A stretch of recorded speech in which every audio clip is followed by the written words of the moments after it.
You get paid, you look at your bank account, and the moment it arrives, it's almost disappeared. In a blink, a bill arrives, a payment comes out, you grab some food, and then all of a sudden, you're back to where you started from zero. You're living paycheck to paycheck. You feel like you're earning more than you've ever earned before, but you're still broke. You're still living paycheck to paycheck, waiting for that next paycheck to come through. But where is it going? In this video, I'm going to show you the trap form. That I'm going to show you how to get out of the trap, how to get out of being stuck from where you are, and how you're going to grow and accelerate. More importantly, I'm going to show you how to break out of it. By the end of this video, you're going to understand why your money keeps disappearing, why making more doesn't necessarily mean you're getting wealthier, and what you need to change so you can finally start keeping more money. So let's dive in. Making more money doesn't automatically make you wealthier. You can spend your entire life earning more without ever getting ahead. And the reason you may not have an income problem, you may be caught in a financial trap. And let's talk about it. I think one of the biggest lies we believe about money is if I could just earn more, everything would be okay. But have you ever thought about it? Has there ever been a time that you've earned less money than you have today? Yeah, let me know in the chat, yeah? My first job, I started at McDonald's. I was earning $4.25 an hour. And I hopefully am earning more money today.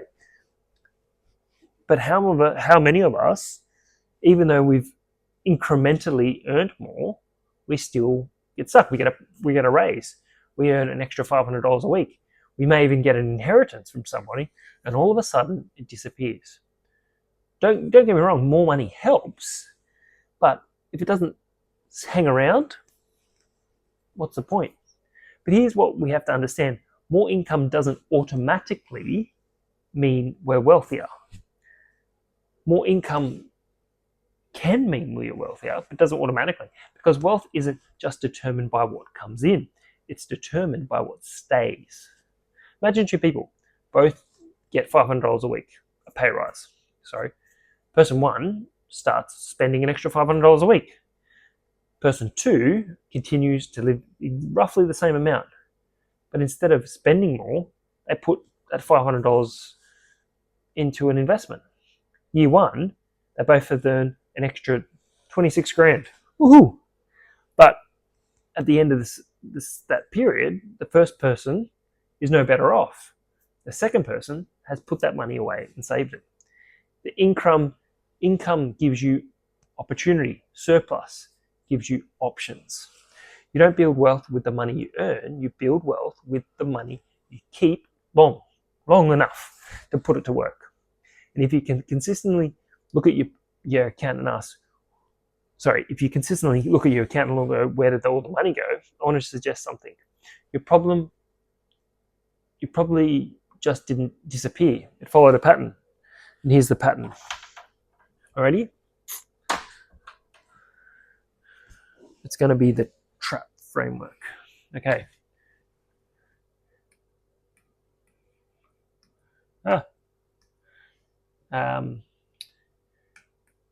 The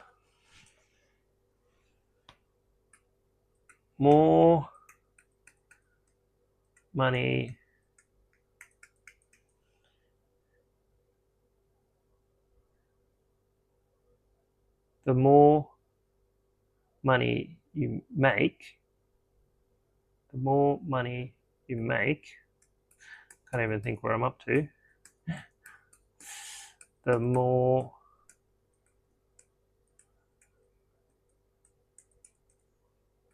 money you spend. Who's found themselves in this trap? So the more money you make is the more money you spend. This is where the trap starts. You make more money. Yes, good job. You're diligent, right? You're working hard. And immediately your brain stops doing math. I can afford a better car now.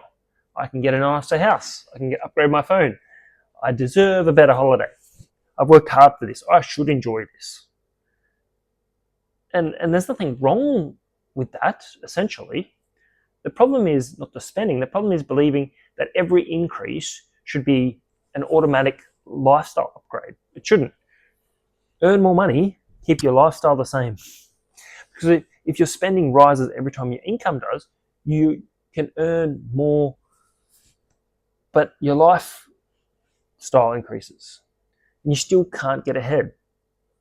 You earn $800 a week and you spend $750, you're only left with $50. If you start earning $1,500, great, but you spend $1,450, what's changed? You're still left with $50. Your income doubled, but your surplus didn't. Then you get another raise, $2,000 a week, but you get a nicer car payment, a higher rent on your higher mortgage, more subscriptions, more expensive habits, more holidays, more clothes, more everything, and still you're left with $50 surplus. You keep thinking you're getting richer because your income is increasing, but your financial position isn't changing at all. You're just becoming a higher spender. And that's a dangerous place to be, because the question is not how much money do I make? The question is how much of what I make do I actually keep? And this is what I mean when I say your problem may not be your income, it may be your capture problem. You have learned to capture. What have you learned to capture? Because if you don't capture anything, you can't make it grow. If your lifestyle always increasing to follow your income increase, you don't have a capture. You can't capture anything.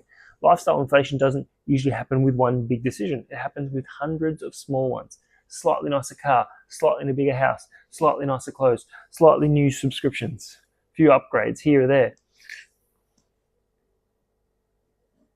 Nothing feels dangerous by itself, but when you put all those together, they consume everything of your future. And that's when people waking up earning 150, 200 grand, 300 grand, sometimes more, still have no money. They should, right? But it's all gone, because the answer isn't always, I need to earn more. Sometimes the answer is, I need to stop giving every dollar away, giving it permission to leave, and actually give it an assignment. You earn enough money today. You just need to focus on it. And that takes us to the second part of the trap, because spending money feels good for a reason. It gives you something immediate, but immediate relief can come with a cost. R.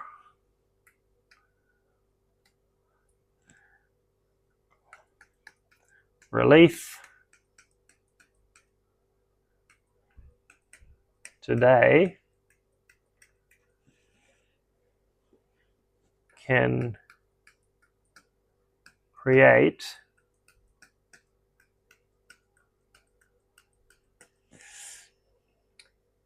regret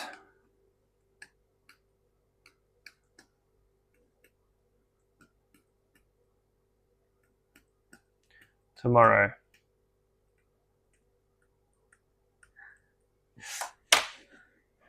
Yeah? Relief today creates regret tomorrow. Who's ever woken up the next morning and thought, I shouldn't have done that. I shouldn't have bought that. Shouldn't have gone out with that group of people. Shouldn't have made those decisions. Let me know in the chat. Just let me know. Put the word regret. Don't write your whole situation, but let me know in the comments. Right? We've all had regrets. We've all done things that we shouldn't have done. You wake up in the morning and think, oh, that wasn't the best idea. But this is where the easy hard principle comes in. What's the easy hard principle? Easy on the front end, hard on the back end. Hard on the front end, easy on the back end. So what does that mean? If it's usually in life, if it's easy on the front end, that means, think about your health, your wealth. Sorry, your health wealth. Your health, right? Easy on the front end. I can choose whatever I want to eat. I'll eat donuts and ice cream and just eat junk food. Easy on the front end.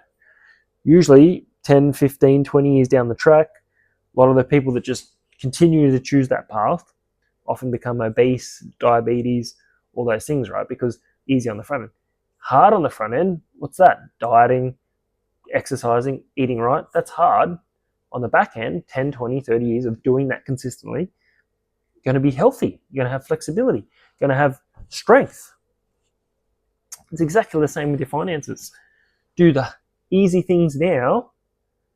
I'll just spend. I won't worry about the future. I'll just live in the moment. 10, 20, 30 years of doing that, where are you going to end up? Most probably not a lot. Hard on the front end.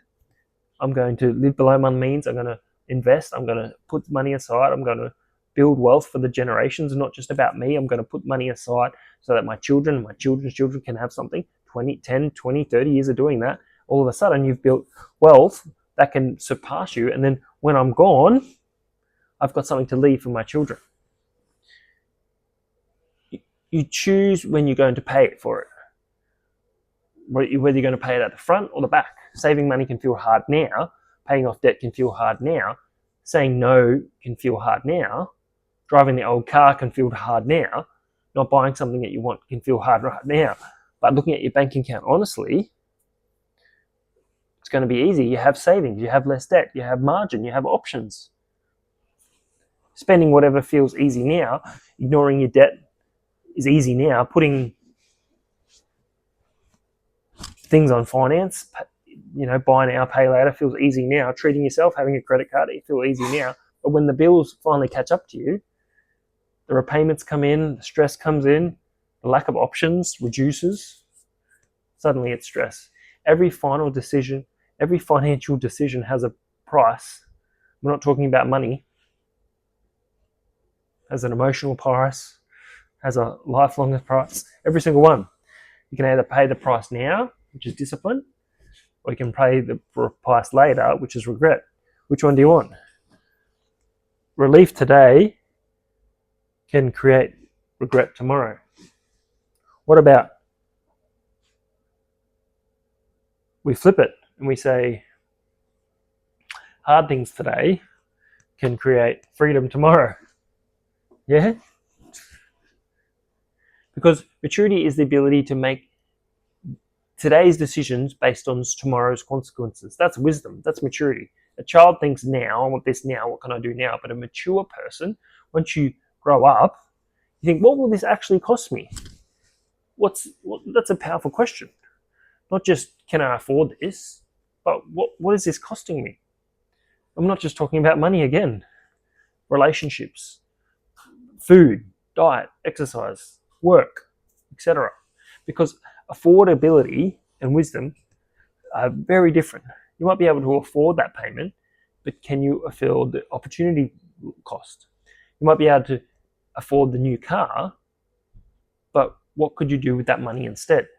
You might be able to afford the holiday, but what are you sacrificing for that? Because every yes is also a no. When you say yes to spending $10,000 here, you're saying no to spending it $10,000 somewhere else. People think freedom is having having the choice to do everything. That's not right. Think about it. If I'm in a relationship with my wife, I choose her. I have a free choice to choose her. But in doing that free choice to choose her, I'm saying no to every other opportunity. Does that make sense? The reason that I can jump in my car and go wherever I want safely in Australia is because everybody on the road hopefully chooses to follow the rules. The rules to stay in those white lines.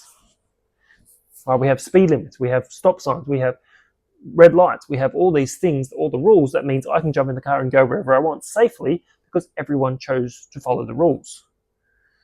So we think freedom is the lack of rules. No, rules bring freedom.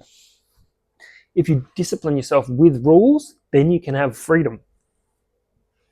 It's incredible. But so many people just think that they want to get rid of all the rules. They don't actually understand that the rules bring freedom. Can't emphasize that enough. Okay, so we've done, just recap real quick. T, The more money you make, the more you spend. That's a trap. Relief today can create regret tomorrow. Okay, A. Anything you capture, A. Anything you don't capture will be eventually consumed.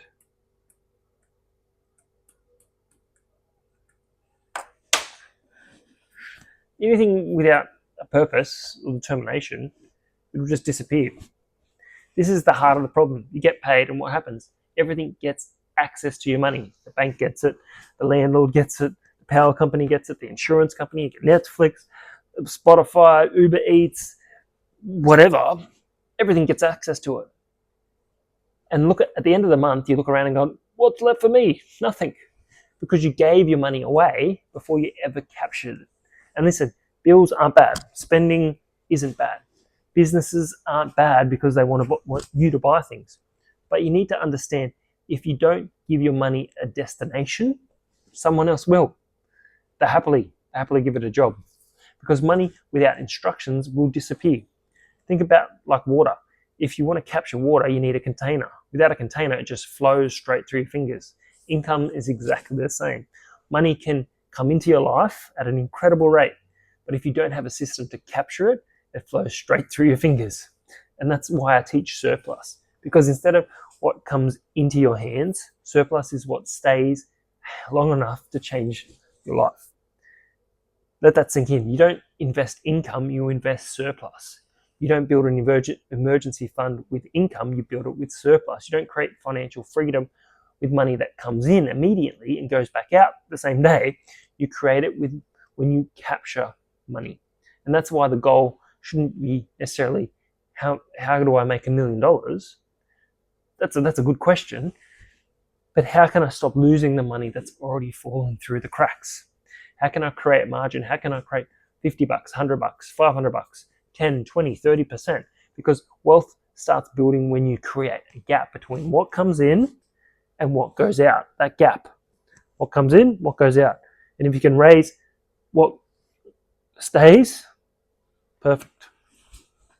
Extra income is an opportunity. Extra bonus is a raise, an opportunity. Otherwise, it's just money passing through your fingers. So here's the question. What percentage of every pay increase actually stays with you? Not what percentage did you earn, what percentage did you capture? Because that number will tell me more about your financial future than your income ever will. And that brings us to the final letter. Because you don't know, because knowing you should capture money isn't enough. You need a system. Okay. P. Pay yourself first, or you'll always come last. Pay yourself first, or you'll always come last. This is where the trap. This is where you need to break the financial trap. Most people use the system. Earn, spend, pay bills, and save the gap, save what's left. But to be honest, what's usually left? Nothing, very little. Because spending expands your life every day, right? You spend every day. People say, I'm not spending every day. Yes, you are. You're paying for gas, electricity, internet, filling up your car, transport, food. It's going out every day. Instead of earn, spend, and hopefully save, you need to earn, capture, build, and then spend a little bit that's left. It's a completely different philosophy. The moment you get paid, you decide what part of this money belongs to my future and move it first. Before your spending, before your bills, before your lifestyle, before your convenience, before the impulse starts, you capture it. Maybe you start with 5%, 10%. Maybe it's a difficult situation and you can start only with 10, 20 bucks. That's okay. I'm not interested in I'm not interested in you to impress me of how much it is. I'm interested in whether you can start creating the habit. Because here's what happens when you automate this. You stop relying on motivation. You stop hoping that you'll have enough at the end of the month. And the system helps you carry out again and again. And that's why automation is so powerful. A good system can protect you from a bad moment. When your money automatically moves into saving, investing, wealth building, you don't have to fight the same battle every payday. You already made the decision. And that's the hardest part. Making the decision and deciding. Deciding means to cut yourself off from every opportunity. You decide before the temptation arrives. I love this principle. If you want, wait until the end of the month to save what's left. You're giving your future whatever your present didn't feel like spending. Think about that. Your future get the leftovers. No, pay yourself first. No, because you're selfish. Because your future has bills too. Because your future needs an emergency fund. It needs investments. It needs opportunity. You need funds to raise it.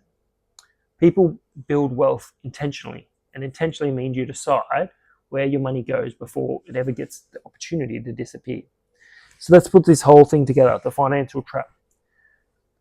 Here we go. The more money you make, the more money you think you can spend. Don't allow every increase in your income to become an increase in your lifestyle. Capture the increase. Relief today can create regret tomorrow. Remember the easy hard principle? Hard now, easy later. Easy now, hard later. Choose when you want to pay the price. And it's not a financial one. A, anything you don't capture will be consumed. Money needs a decision. If you don't give it one, someone else will. Create a surplus, create a gap, capture. P, pay yourself first or you'll always come last. Don't wait to see what's left.